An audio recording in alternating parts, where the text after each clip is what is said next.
नमस्कार, आप देख रहे हैं आवाज न्यूज और मैं हूं वीना सिंह। प्रदेश के खाद्य मंत्री अमरजीत भगत के विधानसभा क्षेत्र में ही धान खरीदी केंद्र में भारी अनियमितता देखने को मिली है।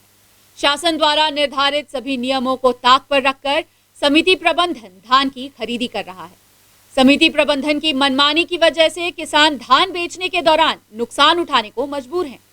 प्रदेश के खाद्य मंत्री अमरजीत भगत अक्सर धान खरीदी केंद्रों का औचक निरीक्षण करते नजर आते हैं। इस दौरान जिले के कई अधिकारी भी खाद्य मंत्री के साथ धान खरीदी केंद्रों की व्यवस्थाओं का जायजा लेने पहुंचते हैं। लेकिन जब खाद्य मंत्री के विधानसभा क्षेत्र में ही धान खरीदी के दौरान गड़बड़ी हो तो इसे किस नजर से देखा जाए।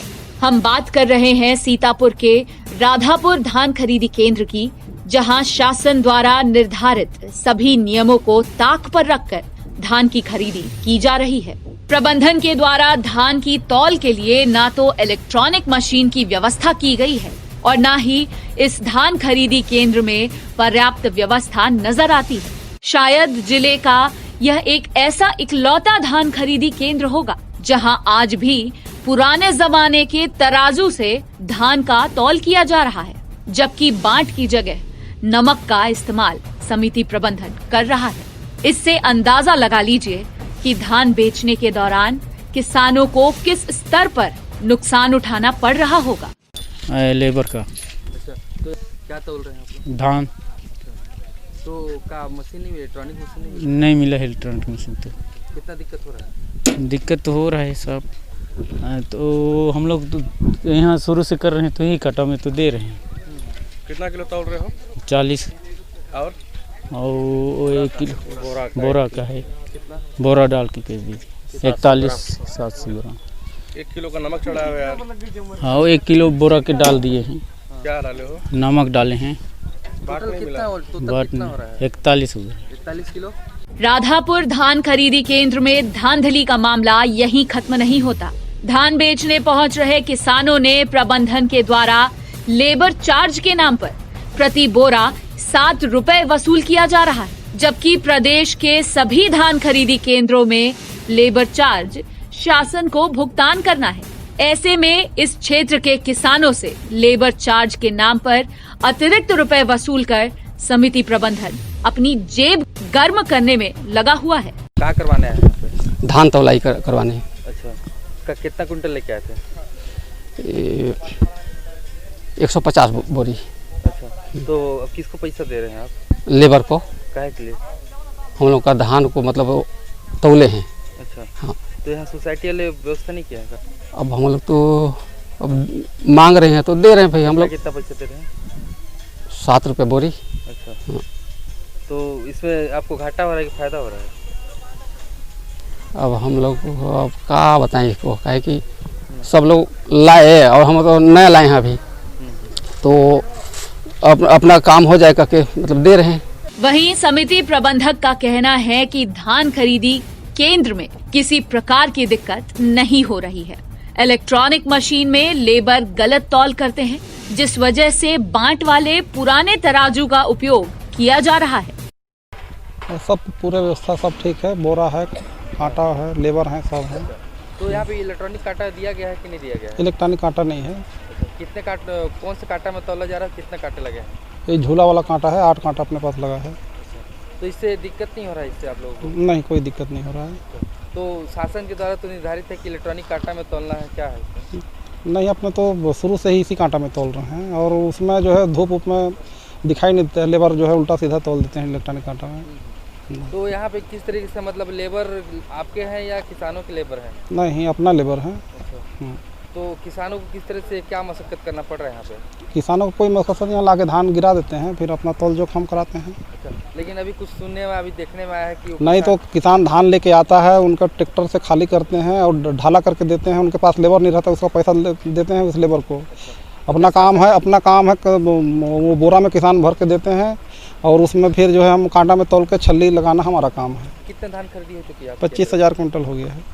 बहरहाल अब देखने वाली बात होगी कि खाद्य मंत्री के क्षेत्र में धान खरीदी के दौरान बरती जा रही अनियमितता के खिलाफ अधिकारियों के कलम चलते हैं या नहीं। अंबिकापुर से आवाज न्यूज के लिए सोनू केदार की रिपोर्ट। नया साल काफी नजदीक है और ऐसे में लोग अपनी मनपसंद स्थलों पर घूमने फिरने व जश्न मनाने का प्लान बना रहे होंगे। युवा हो या बुजुर्ग, हर कोई नए साल पर शहर के आसपास के क्षेत्रों में सैर सपाटे के लिए जाते हैं। सरगुजा में ऐसे कई स्पॉट हैं जिनकी प्राकृतिक सुंदरता देखते ही बनती है।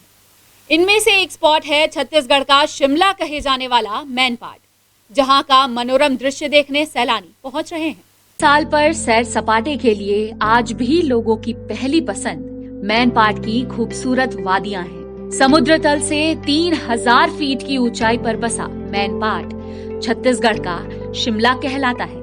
यहाँ दूर दराज से भी सैलानी घूमने पहुँचते हैं। दिसंबर के इस महीने में मैनपाट का नजारा देखने लायक है। देश के कई राज्यों से सैलानी मैनपाट घूमने पहुँच रहे हैं और यहाँ के खुशनुमा मौसम का मजा ले रहे हैं। अभी तो पर्यटक आना थोड़ा कुछ कम हुआ है, क्योंकि अभी बीच में कोविड थोड़ा मामला बढ़ गया था ना, तो अभी कुछ कम आ रहा है। संडे को ज़्यादा आ रहा है, लेकिन हफ्ता में संडे में थोड़ा ज़्यादा ही आता है, लेकिन अभी तो थोड़ा कुछ कम हुआ है। मौसम अभी ठंडा, आपको भी पता चल रहा है, ठंडा ही है और काफ़ी बढ़ सकता है। अभी तो शुरू है ना, जनवरी फरवरी लास्ट तक तो ठंड बढ़ता ही रहेगा। अभी मैनपाट क्षेत्र छत्तीसगढ़ के शिमला के नाम से जाना जाता है और मैनपाट जैसे जैसे समय बीतता जा रहा है, मैनपाट में जो प्राकृतिक सौंदर्य है वो बाहर आ रहा है। ग्रामीण क्षेत्रों में जहाँ पर्यटन स्थल थे वो भी खुलकर सामने आ रहे हैं, लोग उसको सामने ला रहे हैं। आपको बता दें, मैनपाट अभी जो समय है ये टाऊ का समय है, कुट्टू है, पूरी वादियाँ फूलों से भी लदी हुई हैं। मौसम बहुत खुशनुमा होता है और साथ ही सुबह आप जब महसूस करेंगे यहाँ पे जो ओस की बूंदें वो भी जम जाती हैं। और इस तरह से मैनपाट का जो उल्टा पानी, जलजली, फिश पॉइंट, महताब पॉइंट और जो कई तरह के जो प्राकृतिक सौंदर्य है वो पर्यटकों को खासा आकर्षित करते हैं। बैंगलोर से आए एक सैलानी ने बताया कि उन्हें मैनपाट के बारे में जब पता चला तो वे अपने परिवार के साथ यहाँ का नजारा देखने पहुँच गए। जैसा उन्होंने सुना था उससे भी बेहतर दृश्य मैनपाट में देखने को मिला। बाहर से आने वाले सैलानियों का कहना है कि यदि मैनपाट को पर्यटन के क्षेत्र में और भी विकसित किया जाए तो देश भर में मैनपाट की एक अलग पहचान बनेगी और बाहरी सैलानियों का छत्तीसगढ़ के शिमला की ओर रुख और भी बढ़ेगा। तो हम लोगों ने सुना कि मैनपाट बहुत अच्छी जगह है, इसलिए हम पूरे परिवार के साथ यहाँ घूमने के लिए आए हुए हैं और जगह बहुत अच्छी है और यहाँ पर जो है डेवलपमेंट की बहुत सारी संभावनाएं हैं। अगर एक पर्यटक स्थल के रूप में अगर इस स्थान को डेवलप किया जाए, सारी संस्थाएं मिलकर के अगर जो अच्छे ढंग से काम करें तो इस स्थान को भारतवर्ष के अच्छे पर्यटक स्थानों में की तरह से विकसित किया जा सकता है। बहुत सारी संभावनाएं हैं इस स्थान पर। अभी तो ये हम पहली जगह पर आए हुए हैं, यहाँ के पहली जगह पर, लेकिन अभी और अन्य जगहों पर भी जाने का प्रोग्राम है हम लोगों का। एक तो ये है और एक दलदली कोई जगह है यहाँ पर जो है, वहाँ पर ज़मीन वगैरह हिलती है, इस तरह से है। और बाकी और भी लोकल लोग भी हैं साथ में, तो लोग बताएंगे और जगह कहाँ कहाँ है। बैंगलोर से आई हूँ मैनपाट घूमने के लिए और यहाँ पे ये टाइगर पॉइंट है तो अच्छा लग रहा है, व्यूज़ अच्छे हैं और मतलब मौसम भी अभी बहुत अच्छा चल रहा है यहाँ का, तो अच्छा है। और थोड़ा रिस्की है at the point of time, क्योंकि बारिश का टाइम है तो ऑब्वियसली थोड़ा रिस्की है, but overall it's a nice place और अच्छा लग रहा है घूमने में। ठंड तो उतना नहीं लग रहा है because bottom of the part है तो ऑब्वियसली नहीं लग रहा है उतना ठंड, बट देन ठीक है, अच्छा है, मौसम अच्छा है तो मज़ा आ रहा है। नए साल के अवसर पर आप भी छत्तीसगढ़ के शिमला में पिकनिक मनाने और अपने परिवार और दोस्तों के साथ पहुँचे और यहाँ की खूबसूरत वादियों का मजा लें। अंबिकापुर से आवाज डेस्क की रिपोर्ट। सरगुजा जिले के धौरपुर थाना क्षेत्र अंतर्गत ग्राम बबौली निवासी किसान दशन राम की आत्महत्या का मामला तूल पकड़ता जा रहा है। नेता प्रतिपक्ष धर्मलाल कौशिक मृतक किसान के परिवार से मिलने उनके घर पहुंचे थे। इस दौरान उन्होंने पीड़ित परिवार के प्रति सांत्वना प्रकट कर सहायता राशि भी दी है। धौरपुर थाना क्षेत्र ग्राम बबौली निवासी दशन राम की आत्महत्या का मामला अब राजनीतिक रंग ले चुका है। दरअसल बीजेपी अब इसे मुद्दा बना रही है। नेता प्रतिपक्ष धर्मलाल कौशिक अंबिकापुर के दौरे पर हैं वहीं धर्मलाल कौशिक कार्यकर्ताओं के साथ मृतक किसान के घर परिजनों से मुलाकात करने पहुंचे थे। इस दौरान उन्होंने संवेदना प्रकट कर पीड़ित परिवार को सहायता राशि भी दी। वहीं पीड़ित परिवार को न्याय दिलाने का आश्वासन उन्होंने दिया है।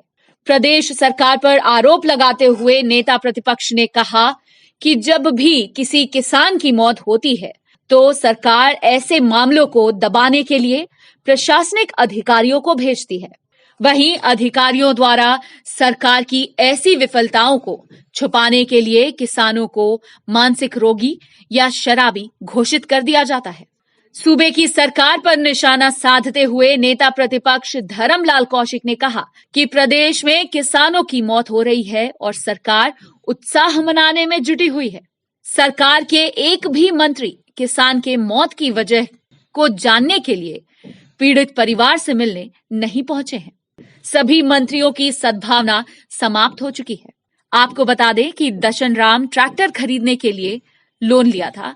वहीं लोन के किश्त की राशि नहीं चुका पाने की वजह से उसने जहर सेवन कर आत्महत्या कर ली थी। मुख्य रूप से कोई परिवार में चला जाता है तो स्वाभाविक रूप से परिवार की स्थिति और ख़राब होती है। ऐसे परिवारों के बीच में जाकर के मिल करके कम से कम उनको सांत्वना प्रदान करें और आने वाले समय में जो कठिनाइयां हैं उन कठिनाइयों को सरकार तक ले जाएं। इस सरकार के द्वारा मृत्यु के बाद में अधिकारियों को केवल इसलिए भेजा जाता है कि किसी को मानसिक रोगी बता देते हैं, किसी को शराबी कबाबी बता देते हैं, तो किसी के साथ में अवैध संबंध बता देते हैं। ऐसे कृत्यों के हम लोग भर्त्सना करते हैं। पूरे प्रदेश में आत्महत्या हो रही है, इसके लिए सरकार के पास में चिंता करने का विषय नहीं है। सरकार उत्सव में लगी हुई है। अरे जिसके प्रदेश में किसान आत्महत्या कर ले, अन्नदाता आत्महत्या करे, ऐसे उत्सव किस काम का। आज इतने मंत्री सरकार के पास में हैं, हम लोग तो जगह जगह जा रहे हैं, लेकिन इन मंत्रियों के पास भी समय नहीं है कि उस परिवार के पास में जा कर के हम मिल ले, बातचीत कर ले, कारण को जान ले। इतने भी उनमें कि एक सद्भावना होती है, इतनी सद्भावना भी उनमें समाप्त हो गई है। खबरों का सिलसिला जारी रहेगा। लौटते एक छोटे से ब्रेक के बाद।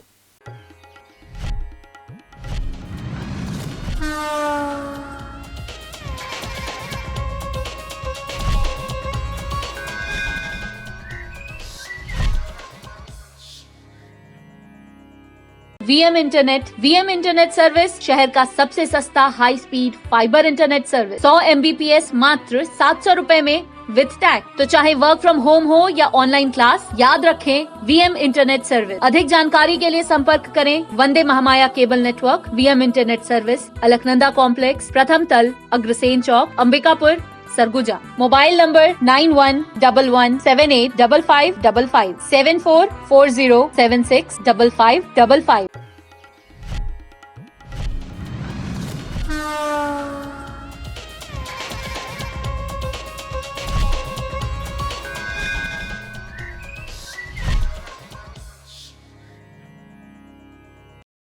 ब्रेक के बाद आपका स्वागत है।